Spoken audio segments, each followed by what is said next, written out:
perangkat untuk menurunkan TDS dengan sistem penukar ion. Penukar ion itu maksudnya adalah dari ion positif ditukar menjadi ion negatif. Perangkat ini memiliki tinggi 175 cm dan sudah terinstalasi pada rangka besi yang saya cat warna kuning dengan kapasitas pompa 35 liter per menit, berarti per jam 1800 liter. Dalam kondisi atau dalam waktu 1 jam kita bisa menghasilkan air 1800 liter dengan TDS yang rendah.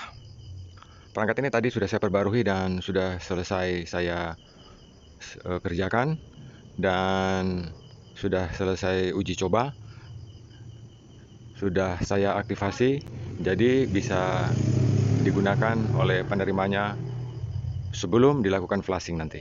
Jadi begitu barang tiba di tempat bisa langsung dipakai. Di perangkat ini sudah saya sediakan atau sudah saya pasang sistem filter sedimen dan satu karbon yang tujuannya untuk menyaring dan menjaga. Siapa tahu ada kesalahan operasional sehingga memberikan efek yang salah pada produksi. Saya jujur menjelaskan apapun yang terjadi pada mesin ini, dan pertanyaan yang sering membuat saya sulit adalah mereka bertanya apakah air dari sini bisa langsung diminum. Saya hampir di setiap postingan saya selalu katakan bahwa saya ini tidak membuat air minum, tetapi mesin ini digunakan untuk membuat air baku.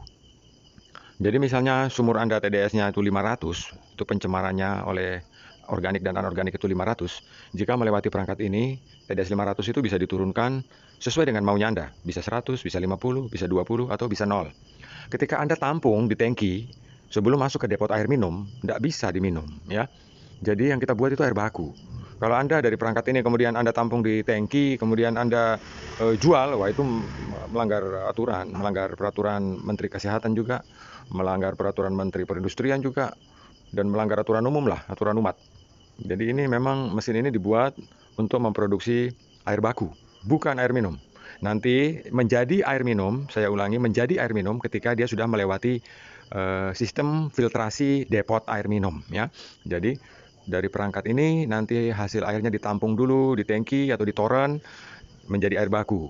Nanti setelah masuk ke perangkat depot air minum atau sistem filtrasi depot air minum, baru dia menjadi air minum. Selama dia belum melewati mesin depot air minum, dia tidak bisa jadi air minum. Bisa juga Anda rebus, nah itu bisa. Karena yang kita olah ini sementara ini hanya menurunkan TDS. Perangkat apapun itu, misalnya Anda menggunakan osmosis terbalik misalnya, itu juga yang dijadikan air baku. Sebelum dia masuk ke depot air minum, dia tidak bisa jadi air minum, ya. Jadi sistemnya berbeda. Kalau perangkat ini pertanyaannya kembali lagi, Pak ini bisa langsung diminum? Saya akan jawab tidak bisa. Karena dengan mesin ini kita membuat air baku. Air baku itu ditampung dulu di toren. Nanti setelah dari toren masuk ke mesin air minum, ke depot air minum, atau masuk ke AMIU, air minum isi ulang, baru dia menjadi air minum. Selama belum melewati proses depot air minum, dia tidak bisa jadi air minum, ya. Itu untuk dipahami. Nah, perangkat ini sudah saya gunakan sistem tidak pakai kaki. Jadi dia tetap berada di dasar seperti ini, dan dia ini menggunakan pompa bolak-balik. Pompa bolak-balik itu ketika kita melakukan flushing, dia akan meniupkan dan dia akan menyedot. Jadi pompanya bolak-balik, jadi double. Dan aktivitas pompa itu dikontrol dari tombol-tombol ini. Jadi ini sudah cukup jelas. Ini ada tombol power. Di sini ada tombol regenerasi kation. Kemudian di sini ada tulisan pompa kation, berarti atas dan di bawah. Tadi yang di atas meniupkan, yang di bawah untuk menyedot kembali, untuk mengisap. Ya, di sini ada power TDS monitor. Ini ada TDS monitor, saya gunakan Lusso 230. Dan di sini ada tulisan regenerasi anion. Jadi kalau kita mau regenerasi anion, cukup menggunakan dua tombol ini. Kemudian ini untuk operasi, ada tulisan pompa, ya. Jadi tadi sudah saya coba. Ini saya akan colokkan ke listrik supaya Anda bisa lihat. Nah, sudah saya colok. Lampu kontrol menandakan bahwa listrik masuk sudah menyala. Jadi ini adalah tombol power untuk on dan off. Ketika saya hidupkan, lampu kontrol di bawah akan menyala, lampu penerangan juga akan menyala dengan terang.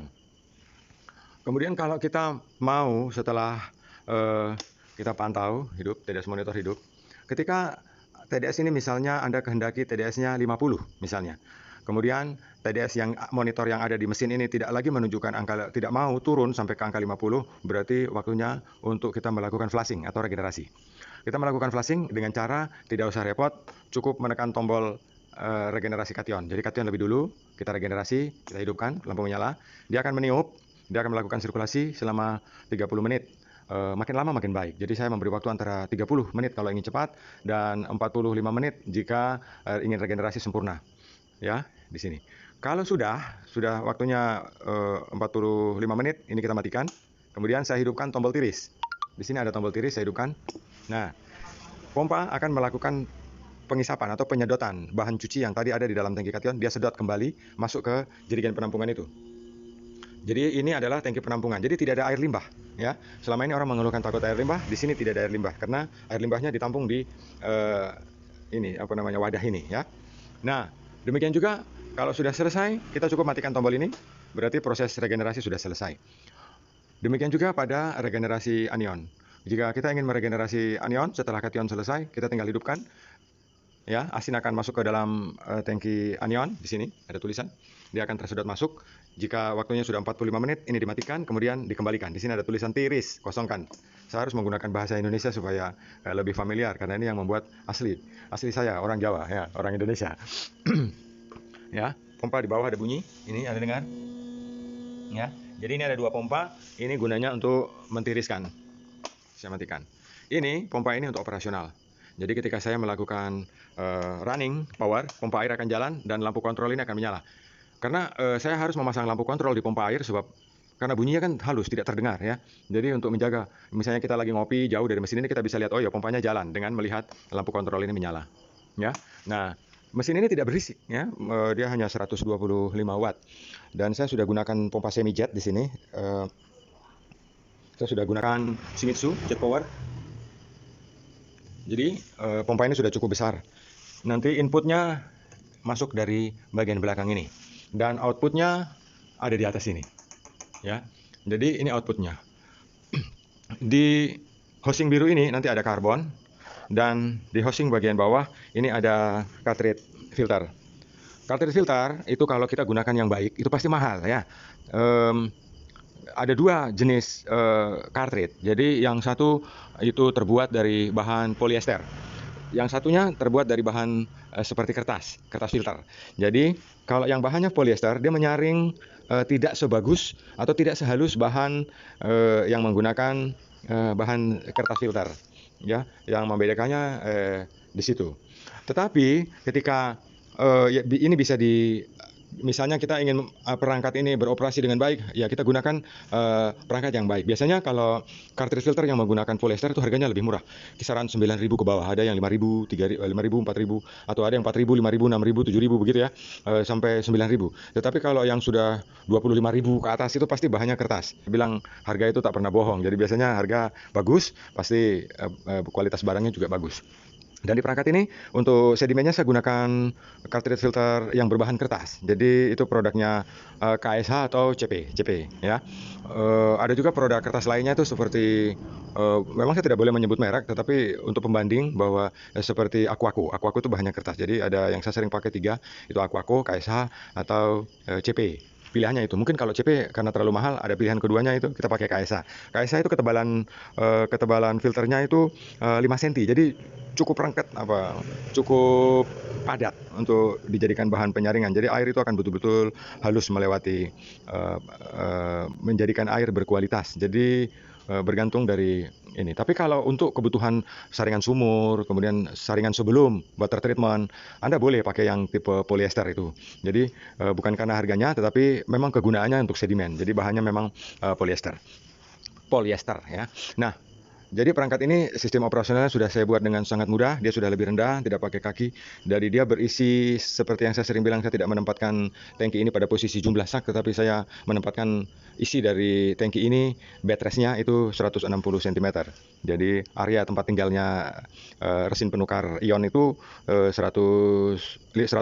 ke 160 cm. Sebab ketika kita isi dia dalam keadaan kering, dia akan turun ke 150, tapi dalam keadaan basah dia akan naik ke 160. Jadi ada toleransi 10 cm. Ini perangkat yang sudah saya selesaikan. Demikian gambaran saya. Jika Anda ingin informasi lebih detail tentang perangkat ini atau perangkat lainnya, Anda bisa kontak melalui WhatsApp di saya itu di 08123 090 3848. It's my number.